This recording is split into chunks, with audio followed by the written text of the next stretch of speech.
là-bas.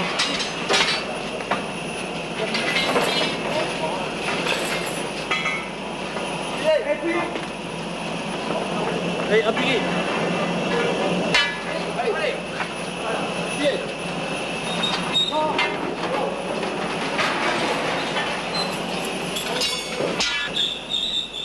René, bonjour. Oui, je reviens de toi pour chercher un vieux moule qu'on m'a demandé, c'est Molinard 1122. Tu arrives, d'accord. Allez, à tout à l'heure. René a travaillé toute sa vie à la verrerie de Nesle-Normandeuse. Retraité, il habite dans la cité ouvrière qui entoure l'usine, dans ces petites maisons sans confort, construites au siècle dernier par les patrons pour y loger leurs employés. Je suis né là, je suis né à la 4e maison la plus loin, juste à 50 mètres de l'usine. Et puis même étant gamin, on allait à la verrerie voir notre père, tout ça, porter des pommes de terre pour faire cuire au four. Mon père était chauffeur de four. Oh ben nous, notre rêve c'était d'aller à la verrerie. Hein. On est né là-dedans, hein. C'était de père en fils, tout. Hein. Et même avec nos anciens patrons, pour nous, on était leurs fils.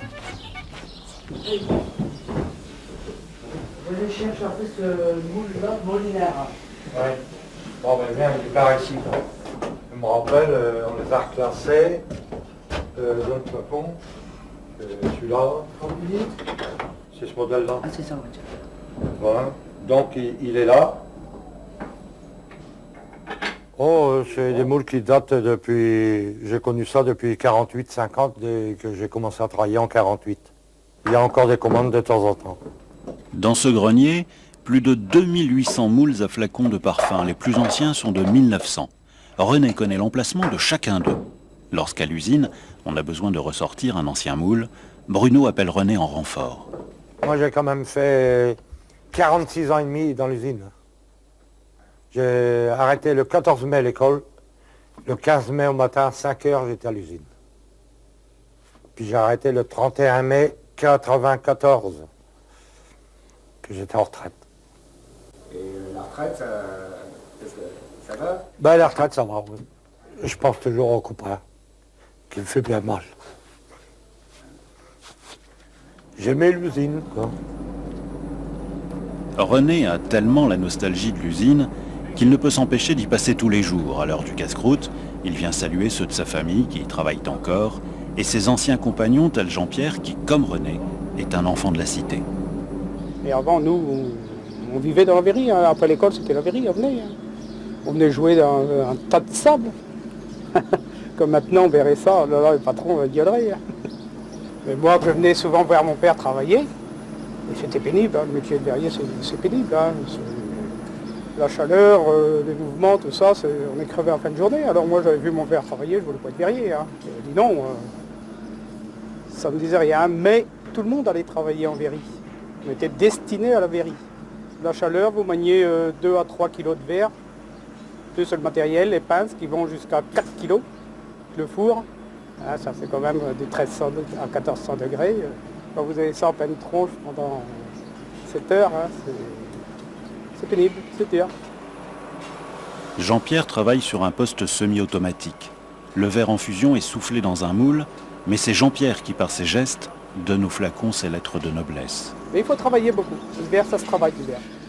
Ce mouvement où on a l'impression de faire des manières, c'est fait pour, comme une pâte à tarte, plus c'est pétri, meilleur que c'est. Alors le verre, c'est pareil, plus c'est travaillé. Vous allongez le verre, vous raccourcissez le verre, on sent le verre qui ralentit sa course. On sent quand il est bon, ça se voit. Et la couleur du verre est partout la même. Ça le rend plus homogène. Et la répartition et la clarté est nettement plus belle.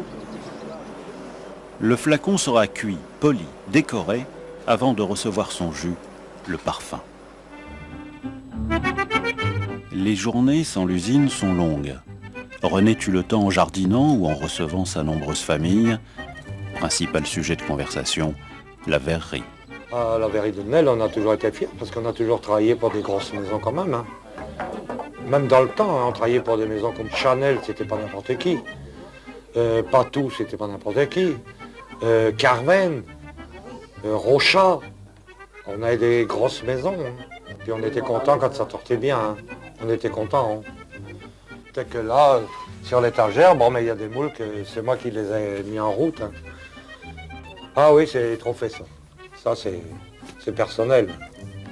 Ah oui, c'est les souvenirs qui me resteront.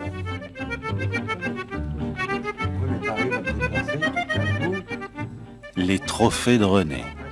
Un peu du prestige de la France dans le monde, les plus beaux flacons de parfum dont les créations ont rythmé sa vie, celles de ses neveux, enfants et maintenant petits-enfants, tel Mathieu. Oui, c'est bon. Ben, moi déjà je faisais des stages d'école et puis comme je trouvais pas trop et puis j'avais une usine juste à côté de moi, j'ai été demandé pour faire des stages là à la verrie en bas. Ils m'ont dit oui, puis j'ai vu que ça me plaisait, j'ai vu que c'était intéressant, j'ai continué à y aller. Il n'y a pas le choix. De toute façon maintenant on peut pas choisir, on prend ce qu'on a, c'est tout.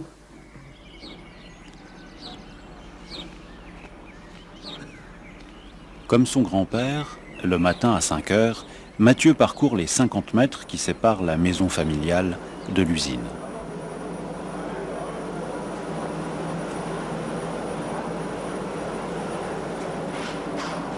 Mathieu apprend le métier avec 2 maîtres verriers qui ne sont pas nés dans la région, Serge le Lorrain et Gino, le Vénitien de Murano, spécialisé dans la fabrication artisanale.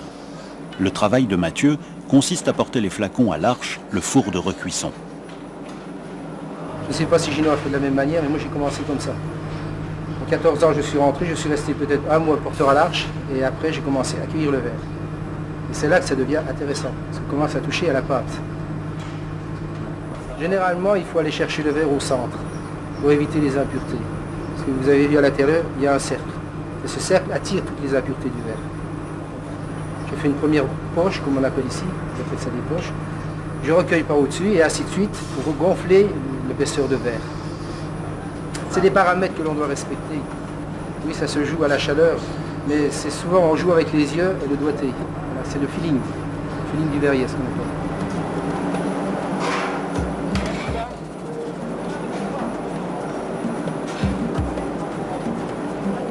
La verrerie de Nelle Normandeuse est l'une des dernières à maintenir la tradition. La fabrication automatique tend à remplacer la méthode artisanale et les maîtres verriers tels Gino et Serge deviennent rares. Cependant, les plus belles pièces ne peuvent être obtenues que par leur savoir-faire. Si Mathieu s'accroche avec le soutien de René, son grand-père, alors Gino et Serge lui transmettront les règles de l'art.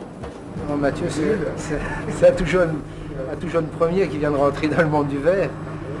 Mais je pense qu'il a de bonnes perspectives dans l'avenir parce qu'il s'intéresse. À partir de là, dès qu'il s'intéresse à ce qu'on lui en dit, surtout Gino, parce que c'est Gino qui est le chef de place, donc c'est lui qui lui donne les principaux ordres.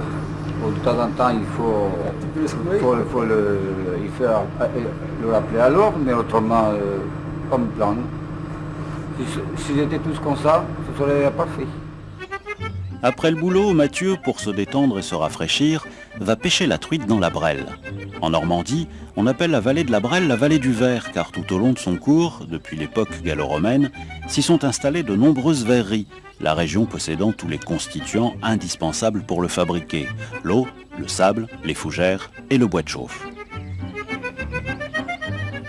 Au cœur de la verrerie, près de l'imposant four à 12 bouches, les maîtres verriers laissent place aux chauffeurs. Ils enfournent le mélange secret qui, porté à 1400 degrés des heures durant, fournira la matière en fusion pour la fabrication du lendemain. Selon les flacons, les mélanges sont différents. Serge Manceau est sculpteur de verre, l'un des plus grands créateurs. Avec l'aide du maître verrier, il cherche de nouveaux mélanges de couleurs, des formes inédites et surprenantes pour une future ligne de flacons. On en met un là. Là, il y aura peut pas assez là-bas.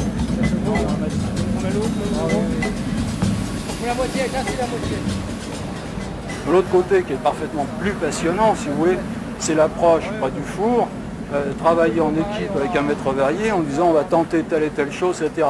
Et alors là, il y a des déviances absolument fantastiques parce que, bon, vous dites on va faire ça, bon, ça au moment où on est près d'y aboutir, on dit oui mais attends, bon, ça on sait le faire maintenant, on va pousser un peu plus loin. Et c'est intéressant, si vous voulez, qu'une verrerie garde ce savoir-faire des gens qui touchent le verre, pas simplement ceux qui sont capables de régler d'une façon évidemment remarquable, des machines, et ça c'est important.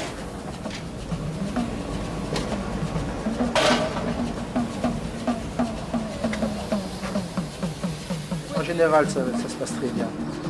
Parce qu'il y a une émulation entre nous et il y a un respect mutuel. Donc on se comprend. Quand vous avez la personne qui est là devant vous, pour laquelle on lui fait sa pièce, c'est féerique pour elle, elle est tout de suite heureuse. Et puis on sent cet élan, cet échange. Ça fait plaisir. Il y a tout de suite osmose, on s'est pas vu beaucoup, mais il y a un jeu qui s'établit parce que c'est le verre qui est le lien amical. Ça, c'est passionnant. De ce genre de rencontres sont nées de belles œuvres, les trophées de René.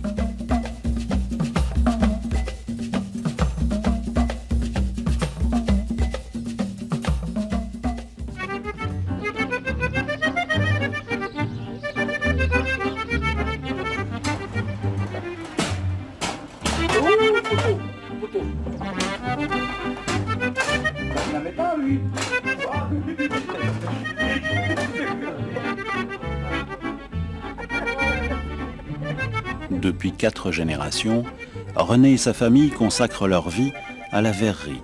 Et tous n'ont qu'un souhait, que le feu continue de brûler dans le four.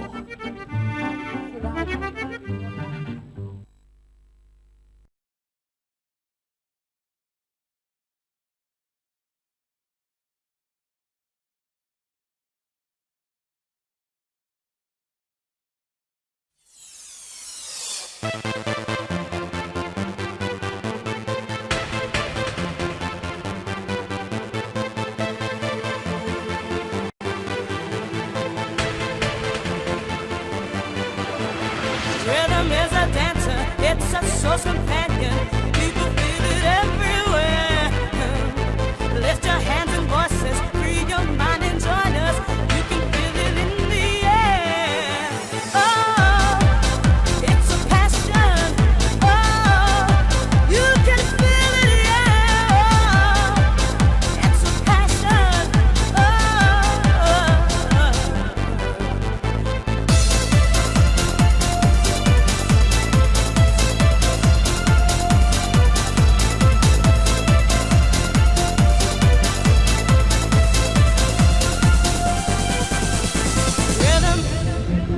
You can feel it, people feel it.